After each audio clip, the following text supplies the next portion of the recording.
والصلاة والسلام والتحية والإكرام على نبيه نور الأنوار ومهرب الأسرار سيدنا المجدد القاسم محمد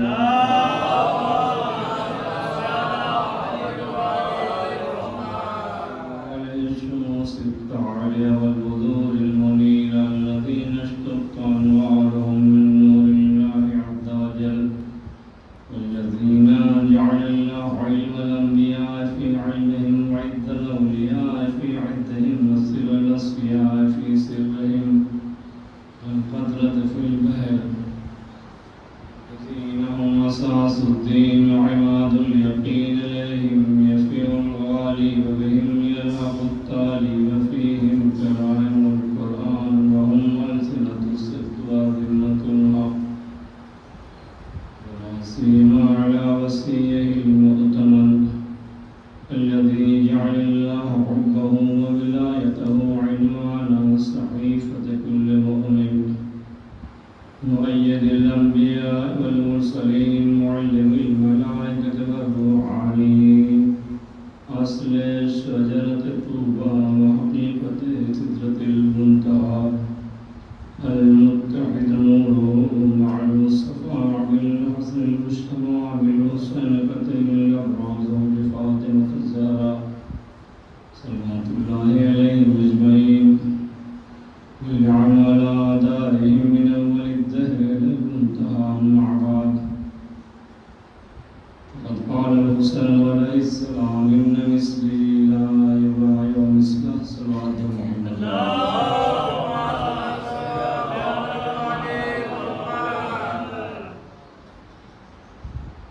گفتگو امام حسین اور انکار بیعت کے حوالے سے ہو رہی ہے.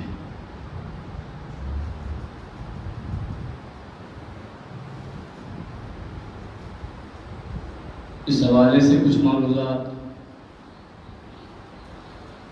آپ حضرات کے سامنے پیش کر چکا ہوں. آج اس تعلق سے کچھ پیش کرنے سے پہلے اس بات کا جائزہ لینا چاہتا ہوں کہ خود بیعت ہے کیا؟ بیعت کہتے کسے ہیں؟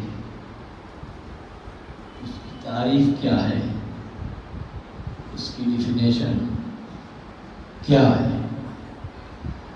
اور تاریخ بیعت کیا ہے؟ تو اس کی تعریف اور ڈیفینیشن کے حوالے سے بس مختصراً یہ عرض کرنا ہے کہ یہ ایک طرح کی قرارداد ہوتی ہے طرفین کے درمیان، ایک معاہدہ ہے، ایک طرح کا ایگریمنٹ سمجھ لیجیے. بیعت کرنے والا جس کی بیعت کرتا ہے اس سے وہ عہد و پیمان وفاداری باندھتا ہے،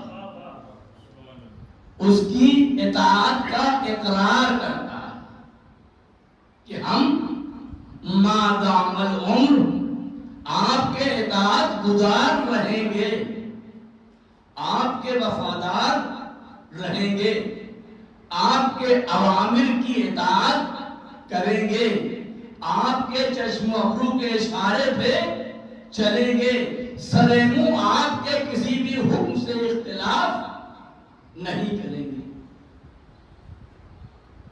یہ مختصراً بیعت کی توضیح ہے کہ اسے بیعت کہتے ہیں، جس کے لیے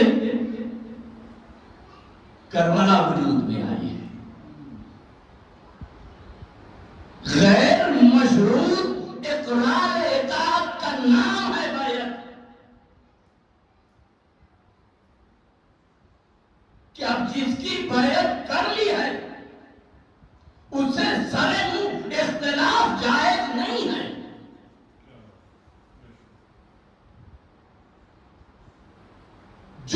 رہے سر تسلیم خم ہے. اب انکار کی گنجائش نہیں ہے، اختلاف کی گنجائش نہیں ہے. یہ ہے بیعت.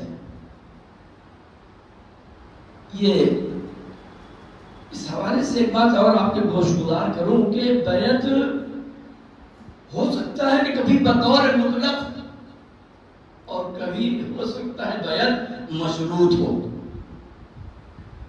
جب بیعت بطور مطلق ہوگی تو پھر کسی بھی امر میں جس کی بیعت کی ہے اس کی مخالفت جائز نہیں ہوگی. ہر حال میں اس کا مطیع و فرما بردار رہنا ہوگا، ہر حال میں اس کا وفادار رہنا ہوگا. اور یہ اپنی بیعت مشروط ہے کہ مثلا ہم آپ سے عہد و پیمان وفاداری تو کر رہے ہیں لیکن ان چیزوں میں گویا ہم آپ کے وفادار رہیں گے، ان چیزوں میں ہم آپ کے اطاعت گزار رہیں گے. اس سے ہٹ کے اگر کوئی بات ہوگی تو پھر ہم پر اس کی پابندی لازم اور واجب نہیں ہے. تو یہ چیز ہوئی بیعت ہے لیکن کیا ہے؟ مشروط ہے. اور پہلی کیا ہے؟ غیر مشروط ہے. تو یوں پہلے معنی میں بیعت کہتے ہیں غیر مشروط اقرار اطاعت کو کہ جس کی بیعت کرنی ہے. اب اس کے کسی بھی حکم سے کسی بھی فرمان سے سرے منہ اختلاف روا اور جائز نہیں ہے. یہ بیعت کی تعریف اور بیعت کی ڈیفینیشن. اب صدر اسلام سے پہلے بیعت کی کیا خد و خات تھے ہمیں اس سے بحث نہیں ہے. اب آئیے جب پیغمبر گرامی قدر نے اپنی بعثت کا اعلان کیا تو اعلان بعثت کے پہلے ہی مرحلے میں جب آئے انذر عشیرتک الاقربین نازل ہوئی کہ پیغمبر اب آپ اپنے قریبی رشتہ داروں کو ڈرائیں. تو بیعت اور دعوت کے پہلے مرحلے میں جب یہ آیت اتری تو پیغمبر نے اپنے قرابت داروں کو اکٹھا کیا. مجھے وہ نہیں بیان کرنا ہے، فقط تاریخ چین بیعت کے عنوان سے یہ عرض کرنا ہے کہ پیغمبر مسلسل 3 دن تک اپنے قرابت داروں کو بلاتے رہے، لوگ آتے رہے، کھا کھا کے واپس جاتے رہے، لیکن پیغمبر کو کچھ کہنے کا موقع نہیں دے رہے. بمشکل پیغمبر تیسرے دن اپنی بات پہنچانے میں کسی حد تک کامیاب ہوئے. اور آپ فرماتے ہیں ایکم یعاذرنی فی ھذا الامر.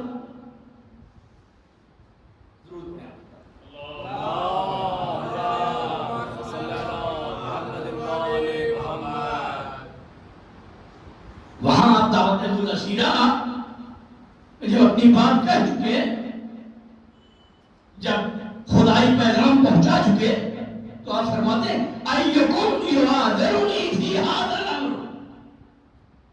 اب اس میں کون میری مدد کرے گا، کون میری نصرت کرے گا، کون میری تائید کرے گا؟ جو بھی اس امر میں میری نصرت کرے گا، میری تعریف کرے گا، میری مدد کرے گا، وہی میرا وسیع ہوگا، وہی میرا بھائی ہوگا، وہی میرا جانشین ہوگا، وہی میرا خلیفہ ہوگا. سناٹا ہے، سب اپنے ہیں نا، تو کوئی پرایا نہیں ہے. سکوت مطلق ہے، خاموشی ہے مکمل، کوئی کچھ نہیں بول رہا ہے. ایسے میں جو ذات والا صفات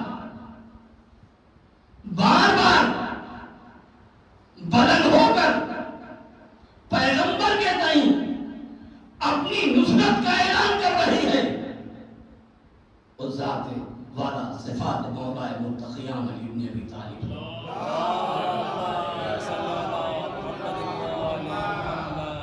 اب دیکھو یہ علی یہ میرا بھائی ہے، یہ میرا وسیع ہے، یہ میرا جانشین ہے، یہ خلیفہ ہے. جیسے آج کل ہمارے آپ کے معاشرے میں ہوتا ہے کہ اگر خصوصیت سے چھوٹے کو کوئی مل جائے تو کچھ نہ کچھ جملہ کس ہی دیتے ہیں. تو وہاں پہ بھی لوگوں نے کس دیا. ابو طالب کی طرف مسکرا کے دیکھا، ٹھیک ہے بھیا آپ اپنے بیٹے کی اطاعت کرو. تو یہ دعوت دولہ شیرہ مجھے نہیں پڑھنی ہے، یہ بیعت کا پہلا مرحلہ ہے. اس دعوت کے پہلے مرحلے میں جو پیغمبر پر ایمان لے آئے انہوں نے پہلے پیغمبر کی بیعت کی. اور وہ کون ہے؟ مولا متقیان علی بن ابی طالب اور جناب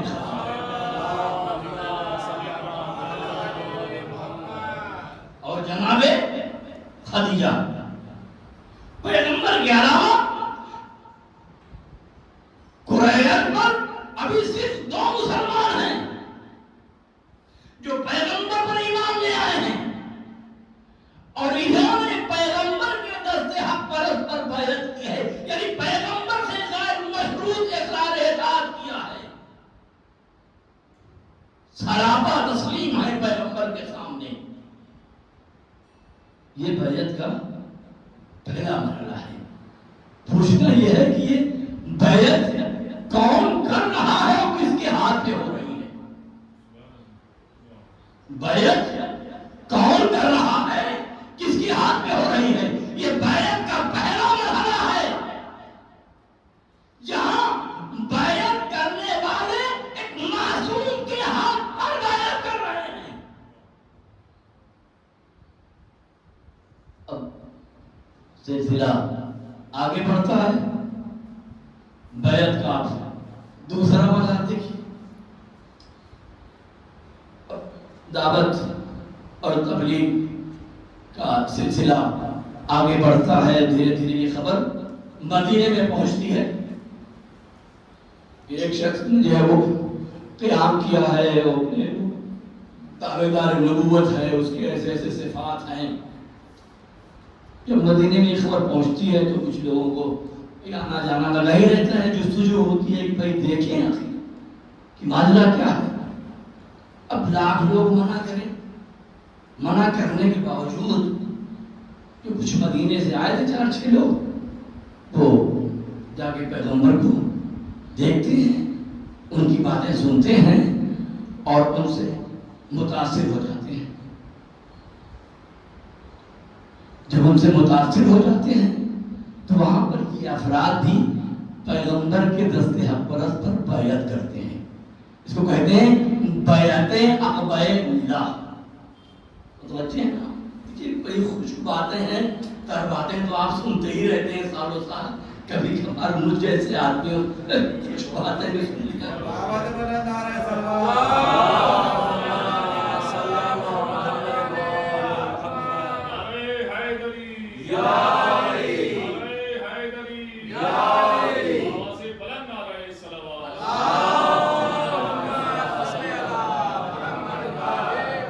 تو بیعت کا پہلا مرحلہ جہاں پر معصوم کے ہاتھ پہ بیعت ہو رہی ہے، اور ایسا ویسا ہاتھ نہیں جس کے ہاتھ کو خدا اپنا ہاتھ کہہ رہا ہے، ایسے ہاتھ پہ بیعت ہو رہی ہے. یہ بیعت کا دوسرا مرحلہ ہے جس کو تاریخ نے بیعت عقبہ اولیٰ کے نام سے یاد کیا ہے.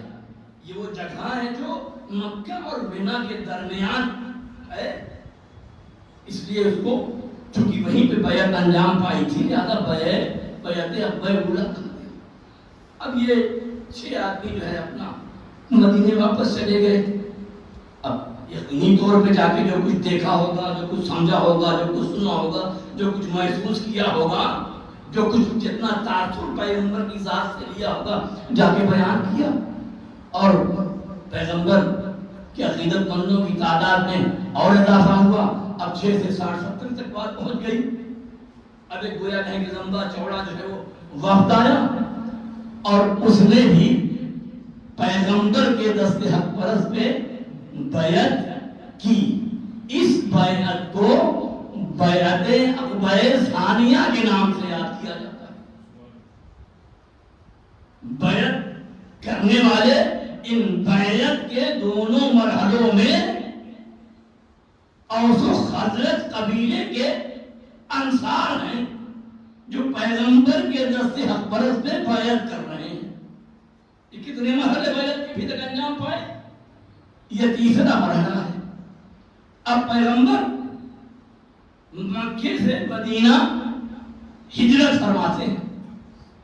اب جب ہجرت انجام پا چکی تو ہجرت کے کچھ دن بعد ہی تو مسلسل جنگ و جدال کا سلسلہ شروع ہوتا ہے.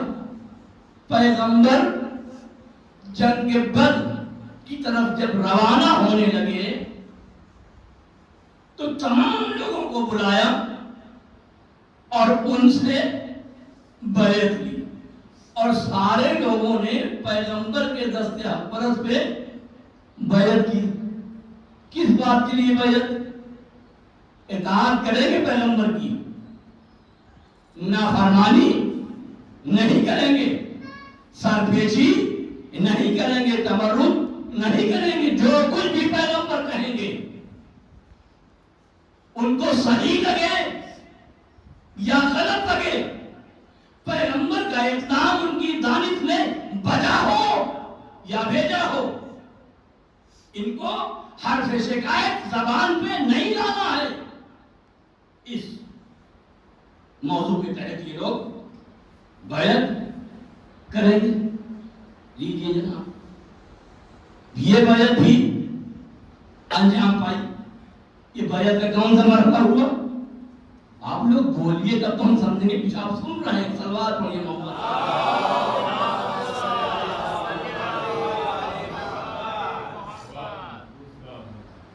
یہ بیعت کا گویا تشدد جو چل رہا ہے, چوتھا مرحلہ ہوا. اب لیجیے جناب اور آگے بڑھیے. اب سن 6 ہجری میں آ جائیے. اب سن 6 ہجری میں آ جائیے. وہ صلح حدیبیہ یاد کیجیے.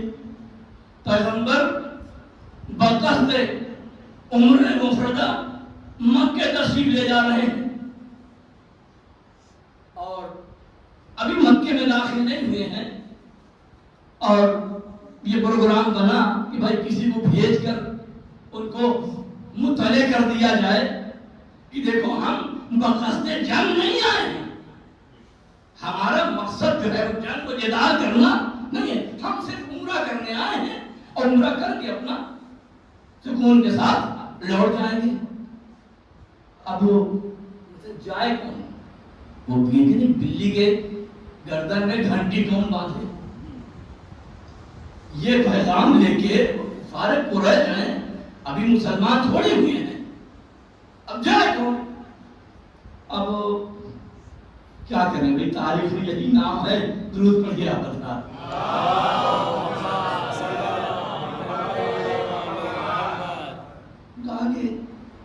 عمر تم چلے جاؤ, عمر تم چلے جاؤ. اب جب انہوں نے سنا کہ ان کا نام لیا گیا ہے تو ان کی حالت غیر سنا, ہاں ہم چلے جائیں. آپ نے ان کے بہت شجاعت کے چرچے سنے ہوں گے, اب میں اس کی کیا کہوں, لیکن دیکھیے یہ بس گھر کی چہار دیواری میں, گھر کی چہار دیواری میں ان کی شجاعت بہت, میدان جنگ میں کوئی ایک موقع بھی نہیں ایسا ہوگا جہاں انہوں نے اپنی شجاعت کے جوہر دکھایا. آپ کیسے چلے جائیں بھائی, وہاں تو ہم جائیں گے تو ہمارے دشمن ہیں, ہم کو تو کیما کر دیں گے, ریزہ کر دیں گے, ہاتھ پیر توڑ دیں گے, ہو سکتا ہے بالکل ہی ختم کر دیں. آپ پھر عثمان کو بھیج دیجیے.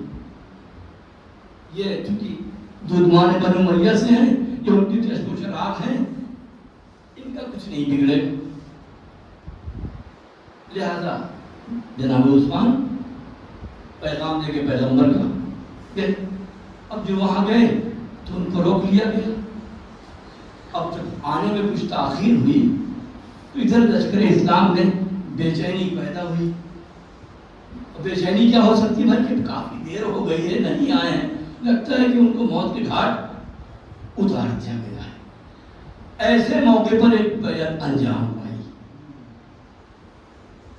جتنے بھی وہاں پہ موجود افراد تھے جو پیغمبر کے ساتھ عمرہ کرنے گئے تھے, پیغمبر نے سب سے بیعت لی. اس بیعت کو تاریخ نگاروں نے, قرآن نے, احادیث نے بیعت الرضوان اور بیعت شجرہ کے نام سے یاد کیا ہے. درود پڑھ کے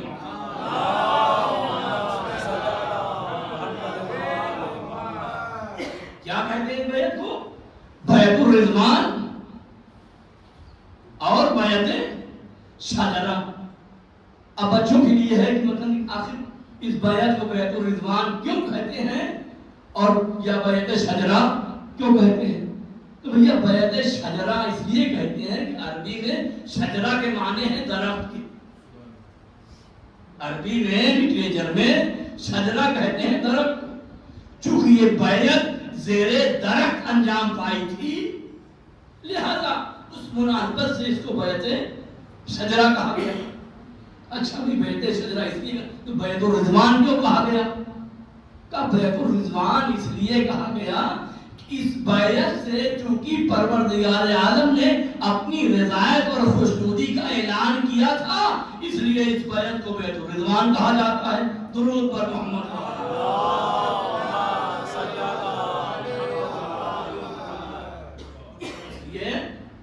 اس بیعت کو بیعت الرضوان کہا جاتا ہے. اب آپ درود پڑھیے تو میں آپ کو سناؤں گا.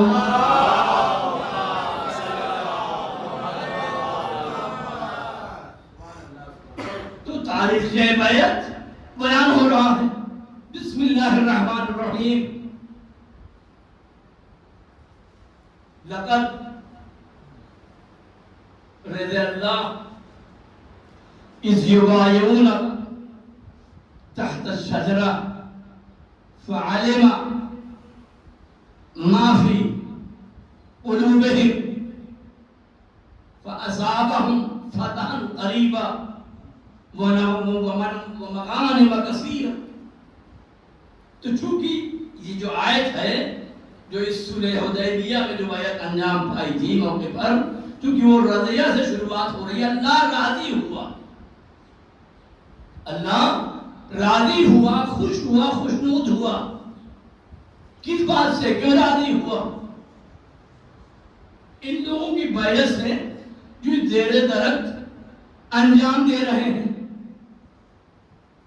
اور اللہ نے ان کی نیک نیتی کو جانا ہے, اس لیے خوش ہوا ہے اور اس کے بعد ان کو قریبی فتح نصیب کیا. اب یہ ایک آیت ایسی ہے کہ اسی سے دنیا اہل سنت میں مثلا برپا ہے.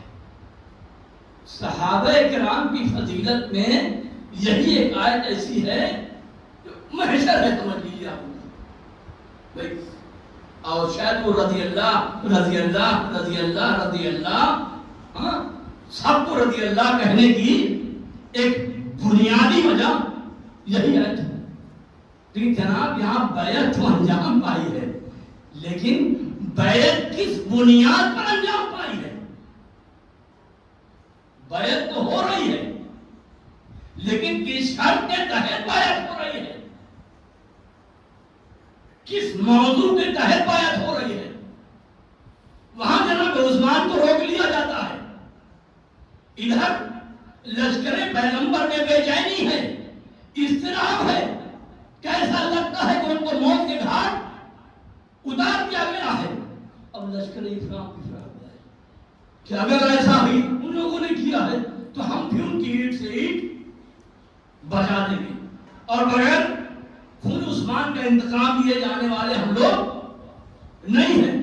اب بیعت کر لو, کہے بیعت کر لو کہ دیکھو میدان جنگ سے کوئی ایک بھی فرار اختیار نہیں کرے گا. یہ اس لیے بیعت انجام پائی ہے. جی بڑھ بڑھ کے بولنا, بڑھ بڑھ کے باتیں کرنا, اور بات ہے، لیکن جب میدان میں لڑ پڑتا ہے تو بہت قدم بہت کم ہی میدان میں لوگ ثابت قدم نظر آتے ہیں۔ یہ اس لیے بیعت انجام پائی ہے، ان لا یفروا من المیدان، کہ کوئی بھی میدان جنگ سے فرار اختیار نہیں کرے گا۔ اگر کوئی ایسی ثابت قدمی کا، ایسی جواں مردی کا، ایسی پامردی کا مظاہرہ کرے گا تو اللہ کو خوش ہونا بھی چاہیے۔ ہمیں تھوڑی پریشانی ہے، ہمیں کوئی بے چینی تھوڑی ہے، لیکن یہ پروردگار عالم کی رضا اسی وقت تک ہے جب تک یہ میدان جنگ سے فرار اختیار نہیں کریں گے۔ اور اگر فرار اختیار کر جائیں، اگر بھاگتے ہوئے نظر آ جائیں تو باوجود ہے کہ آیت اپنی جگہ پر صحیح ہے، لیکن یہ میدان جنگ سے بھاگنے والے کچھ ہو سکتے ہیں لیکن رضی اللہ نہیں ہو سکتے۔ درود پڑھیے محمد۔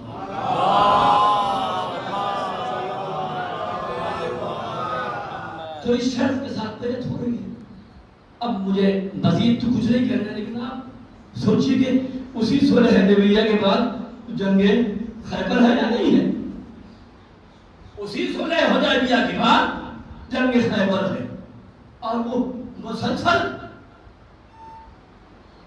لوگ جو ہے وہ جا رہے ہیں جنگ کرنے کے لیے، اور پیغمبر بھی خاموش ہے، کوئی روک ٹوک نہیں ہے۔ کوئی پیغمبر کہہ رہے ہیں ٹھیک ہے، یہ دل کے حوصلے جتنے نکالنے ہیں نکال لو، تاکہ کسی کو یہ کہنے کا موقع نہ ملے کہ ہم کو تو موقع ہی نہیں ملا۔ ہم کو بھی موقع ملتا تو ہم بھی اپنے شجاعت کے جھنڈے گاڑ دیتے۔ سب نے اپنے اپنے دل کے ارمان خوب پورے کیے، لیکن نتیجہ کیا ہوتا رہا؟ جاتے رہے اور وہاں سے بھاگ کے واپس آتے رہے بے نیل و مرام، اور کہتے کیا رہے؟ سردار لشکر کہتا تھا کہ فوج بھاگ گئی، تو ہم کیا کرتے؟ فوج کہتی تھی کہ جب سردار لشکر ہی نہیں ٹکا تو بغیر سردار لشکر کے ہم رہ کر کیا کرتے؟ یہ کب ہو رہا ہے؟ یہ بیعت الرضوان کے بعد ہو رہا ہے، یہ بیعت شجرہ کے بعد ہو رہا ہے۔ اس میں بیعت اس شرط پر انجام پائی تھی کہ دیکھ کوئی میدان جنگ سے فرار اختیار نہیں کرے گا۔ تو اب جو بھی میدان جنگ سے فرار اختیار کر رہے ہیں وہ اس آیت کے مصداق کبھی بھی قرار نہیں پائیں گے۔ اور اب ایک مرحلہ وہ آیا کہ اب اس کو پیغمبر نے بھیجا جو کبھی بھی کسی بھی میدان سے بے نیل و مرام واپس نہیں آیا، واپس آیا تو فتح سے ہمکنار ہو کے آیا۔ جب وہ میدان جنگ گیا تب یہ عقدہ سب پہ کھلا کہ ابھی تک لشکر نہیں بھاگ رہا تھا، سردار لشکر بھاگ رہا تھا، اس لیے کہ اگر لشکر بھاگ رہا ہوتا تو آج بھی وہی لشکر ہے، بس سردار لشکر بدلا ہوا ہے۔ صلوات پر محمد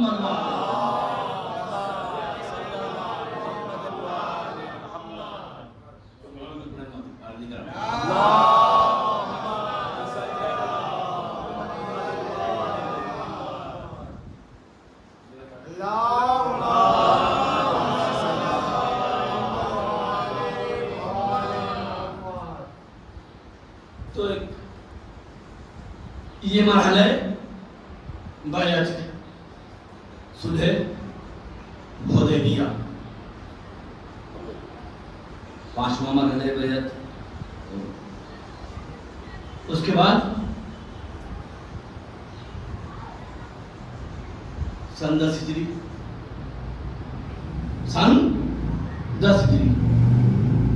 پیغمبر حج سے واپس آ رہے ہیں، درمیان راہ اور ادھر سے جبرائیل امین ایک حکم کے پہنچانے پر مصر ہیں کہ پیغمبر اس حکم کو پہنچائیے، اور پیغمبر بحکم خداوندی اس حکم کو پہنچاتے ہیں، اور جب پیغمبر اس حکم کو پہنچا دیتے ہیں تو مسلسل 3 دن تک بیعت کا سلسلہ ہے، مسلسل 3 دن تک 1.25 لاکھ اصحاب، 1.25 لاکھ حاجی مسلسل 3 دن تک بیعت انجام پا رہی ہے، تبریک و تہنیت پیش کی جا رہی ہے۔ یہاں پہ کون بیعت کر رہا ہے؟ سارے بیعت کرنے والے حاجی ہیں۔ کس کے ہاتھ میں بیعت انجام پا رہی ہے؟ علی جیسے ولی خدا کے ہاتھ پر یہ بیعت انجام پا رہی ہے۔ کس کے حکم سے یہ بیعت انجام پا رہی ہے؟ حکم خداوندی سے یہ بیعت انجام پا رہی ہے۔ حکم خداوندی کو مسلمانوں تک پہنچانے والا کون ہے؟ وہ ہے جس کے ہونٹوں پر وحی الہی کی مہر لگی ہوئی ہے۔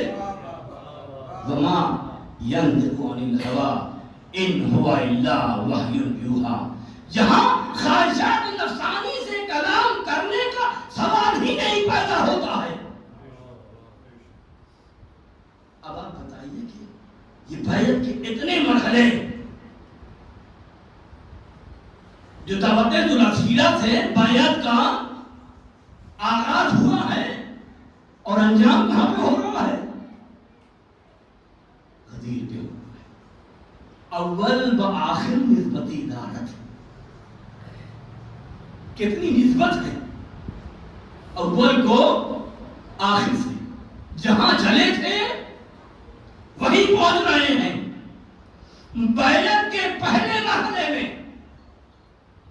جس نے رسول گرامیہ اسلام کے دست حق پرست سے بیعت کی تھی، اور رسول گرامیہ اسلام نے اعلان کیا تھا کہ دیکھو آج جو میری تائید و نصرت کرے گا وہی میرا وسیع ہوگا، وہی میرا بھائی ہوگا، وہی میرا جانشین ہوگا۔ اور رسول گرامیہ اسلام نے جو دعوت الاسیرہ میں کہا تھا وہ غدیر نے کر کے دکھا دیا۔ 1.25 لاکھ حاجیوں سے علی کے دست حق پرست پر بیعت کر کے بتا دیا کہ دیکھو جو میں نے الاسیرہ میں کہا تو میں نے پورا کر دیا۔ صلوات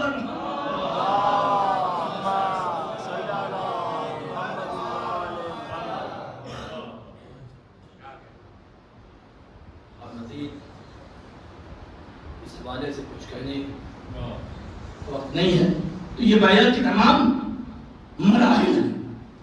اب بتائیے کہ یہ ایسے نشیب و فراز سے گزرتے ہوئے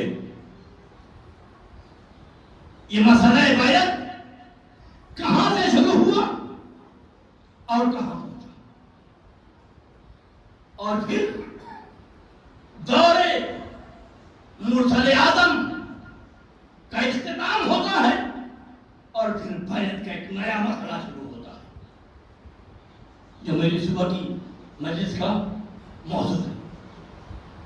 انشاءاللہ بات کی مجلس میں شاید وہاں ہی آ جائے۔ پیغمبر کی آنکھ بند ہوتی ہے اور اب بیعت کا ایک نیا مرحلہ شروع ہوتا ہے۔ پیغمبر کی 23 سالہ مدت حیات میں بیعت کے جتنے بھی مراحل ہیں وہاں بیعت کرنے والا کوئی بھی نہ ہو، لیکن جس کے ہاتھ پہ بیعت انجام پائی تھی وہ ہاتھ کسی معصوم کا ہاتھ تھا۔ وہ ہاتھ کسی معصوم کا ہاتھ تھا، کسی غیر معصوم کا ہاتھ نہیں تھا۔ لہذا اس سے اور کیا پتہ چلتا ہے کہ بیعت کے لیے، بیعت پذیر کے لیے عصمت ضروری اور لازمی ہے۔ ان مثلی لا یبایع مثلا، مجھ جیسا اس جیسے کی بیعت نہیں کر سکتا ہے۔ حسین کیا کہہ رہے ہیں؟ اپنی بات نہیں کہہ رہے ہیں۔ میں نے پہلی مجلس میں عرض کیا تھا کہ جب یزید کا مطالبہ بیعت ولید کی زبان سے امام کے گوش گزار ہوا تو امام نے پھر سوال بیعت کے جواب میں کیا انہوں نے کلام اختیار کیا تھا؟ انا اہل بیت النبوہ۔ یہ نہیں کہہ رہے ہیں کہ حسین یزید کی بیعت نہیں کرے گا، یہ نہیں کہہ رہے ہیں کہ میں یزید کی بیعت نہیں کروں گا۔ ہم اس کا مطلب یہ ہے کہ لگتا ہے کہ حسین کی نگاہ میں تنہا حسین نہیں ہے، کوئی جماعت ہے۔ گفتگو فرد کی نہیں کر رہے ہیں، جماعت کی کر رہے ہیں۔ ہم اہل بیت نبوت ہیں، انا معدن الرسالہ، ہم معدن رسالت ہیں، انا مختلف الملائکہ، ہم وہ ہیں جن کی چوکھٹ پر فرشتے جبہ سائی کرتے ہیں، ہم نقطۂ آغاز خلقت ہیں۔ گفتگو فرد کی نہیں ہو رہی ہے، گفتگو جماعت کی ہو رہی ہے۔ اور جب امام علی مقام اپنے 4 برجستہ صفات کا تذکرہ کر لیتے ہیں تو باقاعدہ تعداد یزید کے بھی 4 اوصاف زمینہ کا تذکرہ کرتے ہیں، اس کے بعد کہتے ہیں مثلی لا یبایع مثلا۔ نہیں کہتے کہ میں یزید کی بیعت نہیں کروں گا، یہ نہیں کہتے ہیں کہ حسین یزید مثلی مجھ جیسا۔ اس کا مطلب یہ ہے کہ تنہا حسین نہیں ہے، حسین کے علاوہ کچھ اور بھی ہیں جو حسین جیسے ہیں۔ اب اس سے بحث نہیں ہے کہ تاریخ بشریت میں کون حسین جیسا ہے، لیکن یہ طے ہے کہ جو بھی حسین جیسا ہے، یزید جیسے کی بیعت نہیں۔ نہ مثلی لا یبایع مثلا، مجھ جیسا اس جیسے کی بیعت نہیں کرے گا۔ کیا مطلب؟ یعنی جن کے کردار تطہیر کا حساب ہے، عصمتیں جن کا تلاش کر رہی ہے، جس کی ماں عصمت کبریٰ کی منزل پر فائز ہے، وہ یزید جیسے کی بیعت نہیں کرے گا۔ صلوات محمد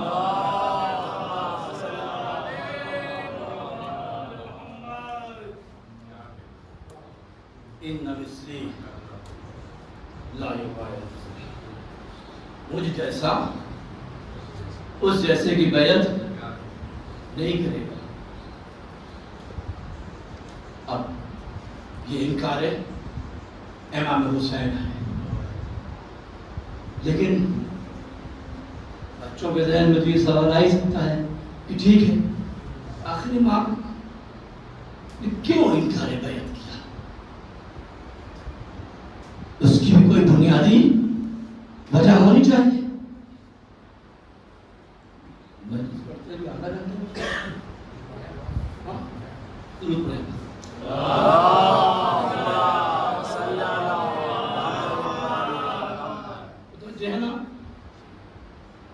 بنیادی وجہ کوئی ہونی چاہیے کہ کیوں امام نے انکار بیعت کیا ہے، تو اس کے لیے کہیں اور جانے کی ضرورت نہیں ہے، ادھر ادھر بھٹکنے کی ضرورت نہیں ہے، کہیں ہاتھ پیر مارنے کی ضرورت نہیں ہے۔ خود امام علی مقام نے اپنے انکار بیعت کی وجہ صراحت کے ساتھ بیان فرمائی ہے، صراحت کے ساتھ۔ پہلے دن کی مجلس میں نے عرض کیا تھا کہ امام انکار بیعت کرنے کے بعد روضہ رسول کی تشریف لاتے ہیں اور نانا اور نواسے کے درمیان گفتگو شروع ہوتی ہے۔ امام اپنی روزاد ظلم بیان کرتے ہیں اور فرماتے ہیں کہ انی خارج من جوار اکر، یہ تاریخ کے بین السطور ہر تاریخ کے طالب علم کو نظر آئے گا.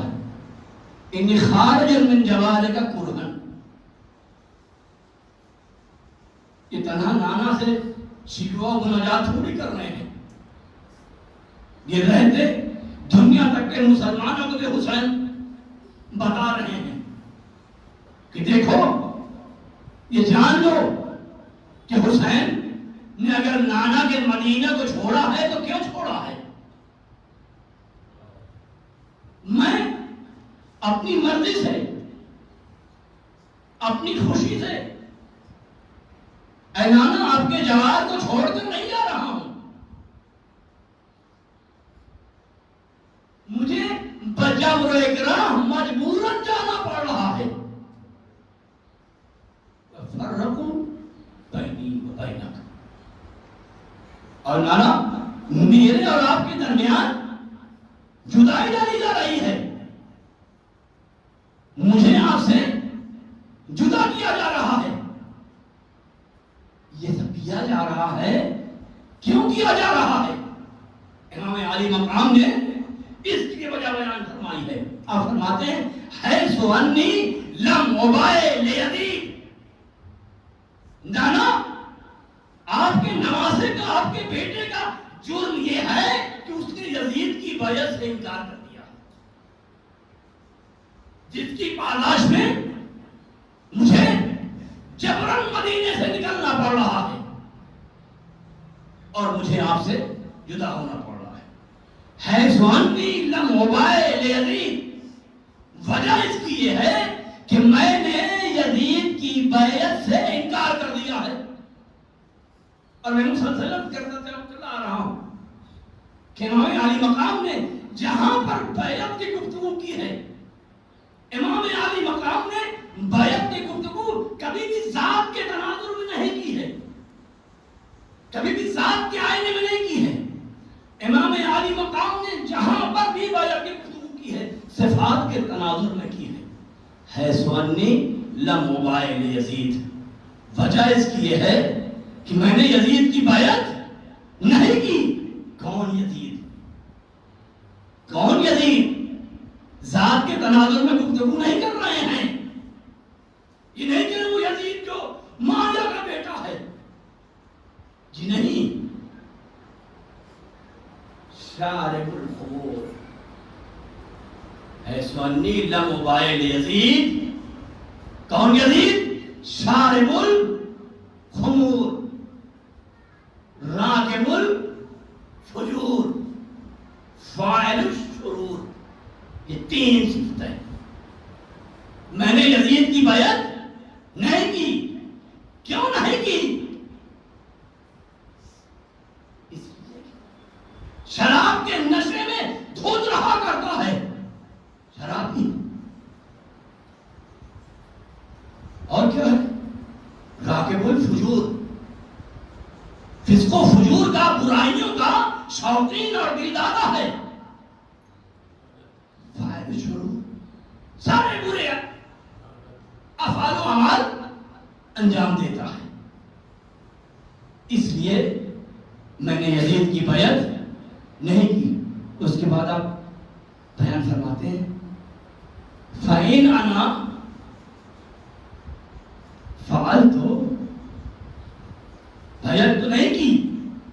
بیعت نہ کرنے کی وجہ اور اس لیے نہیں کی ایسے شخص کی بیعت. فَإِنْ أَنَا فَعَلْتُ كَفَرْتُ. آپ غور کر رہے ہیں؟ فَإِنْ أَنَا فَعَلْتُ كَفَرْتُ. اگر میں اس کی بیعت کر لیتا ہوں تو کفر لازم آتا ہے. آپ غور کر رہے ہیں؟ کون کس سے بیعت مانگ رہا ہے؟ کیوں مانگ رہا ہے؟ اگر میں اس کی بیعت کر لیتا ہوں کفر لازم آتا ہے. فَإِنْ أَنَا أَبَيْتُ. اور اگر انکار کر دیتا ہوں وہ دل تو نانا قتل کیا جاتا ہوں. تو نانا میں نے بھی آپ کی زبان چوسی ہے. مجھے بیعت یزید گوارا نہیں ہے، قتل ہونا گوارا ہے۔ اس انکار بیعت کے نتیجے میں آپ کے بیٹے کو کتنے ہی بھیانک نتائج کا سامنا کرنا کیوں نہ پڑے، لیکن بیعت سے انکار رہے گا۔ بیعت کر لیتا ہوں تو کفر لازم آتا ہے، نہیں کرتا ہوں تو قتل کیا جاتا ہوں۔ یہ قتل و کفر کا ایک مورد، ایک مسئلہ آج جو بیٹے کی زندگی میں آیا ہے، ایسا ہی ملتا جلتا ایک مسئلہ باپ کی زندگی میں بھی آپ کو نظر آتا ہے۔ اب آپ یاد کیجیے وہ جنگ احد، یہ جو بار بار بیعت کر چکے ہیں کہ سر منہ انحراف نہیں کریں گے، کوئی مخالفت، کوئی سرکشی، کوئی تمرد، کوئی بغاوت نہیں ہوگی، لیکن جب وہاں جنگ کا نقشہ بدلا تو کوئی ایک متنفر بھی روکا تھا، سب اپنے اپنے جو ہے وہ طاقت و مکنت کے اعتبار سے سر پر دوڑے چلے جا رہے تھے، کوئی نہیں۔ وہی تھا جس نے زواج البشیرہ میں پیغمبر کی مدد کا وعدہ کیا تھا، سب بھاگ گئے۔ اور اب جب پیغمبر کو تھوڑی سی راحت ملی تو غصہ کس کا ہے؟ پیغمبر نکال کس پر ہے؟ ہوتا ہے پیار محبت میں ایسا ہوتا ہے۔ یا علی، سب چلے گئے، سب چھوڑ کے بھاگ گئے، تم بھی چلے جاتے، تم کیوں نہ چلے گئے؟ قسم خدا کی مزاجدان رسالت نے ایسا جواب دیا کہ پیغمبر کا سارا تکدر ہی دور ہو گیا۔ آپ فرماتے ہیں کہ رسول اللہ اکفر بعد الایمان، اکفر بعد الایمان، کیا ایمان لانے کے بعد کافر ہو جاتا؟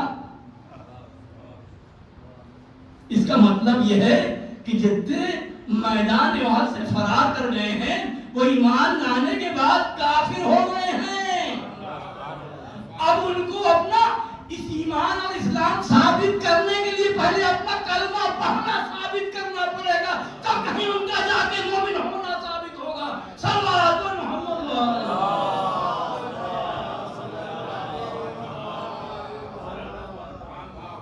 اکفرو بعد الایمان، وہاں باپ کہہ رہا ہے، یہاں بیٹا کہہ رہا ہے فَإِنْ أَنَا فَعَلْتُ كَفَرْتُ وَإِنْ أَنَا أَبَيْتُ قُتِلْتُ قَتْلًا۔ وہاں پر میدان جنگ سے فرار کفر ہے، یہاں پر بیعت یزید پر قرار کفر ہے۔ نہ باپ کا کفر گوارا ہے، نہ بیٹے کا کفر گوارا ہے۔ صلوات پر محمد